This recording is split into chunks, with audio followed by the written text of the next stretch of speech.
So today's topic is a set.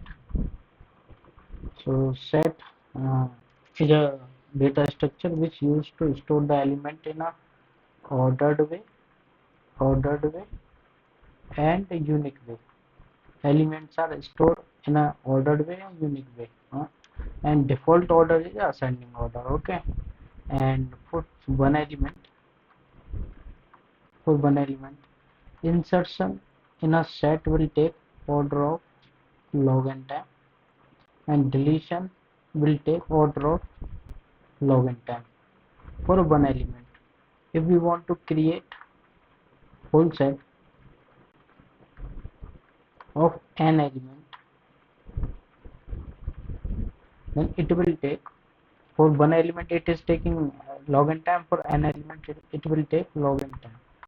So creation of a set it will take n log n. And for how to initialization of a set is initialized like set integer. If you want to insert the set integer, and this is the set name s.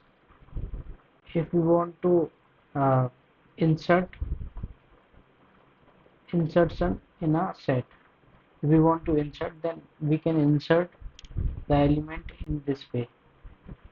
For loop I is 0 to n minus 1, and if there is an array a and there are the elements, if I want to this element in my set this s, so what I will do, I will run loop 0 to n minus 1 if the n is the size of this array, and I will perform as set name and insert an array I.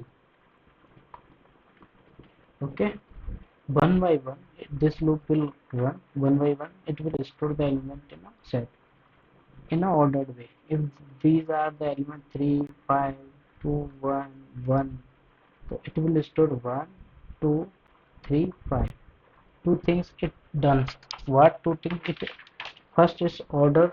It is stored the element in ordered way, and it remove the duplicate because the one is come two times. So this is uh, insertion in a set. So third thing is how to retrieve the element. Retrieve the element from set. So if we want to retrieve the element from set to integer or to array, any array, so what I will do, to for loop auto iterator and set name, and if I want to store the element in a array, then a dot pushback and iterator this way. Okay, I can one by one store the element in a array A.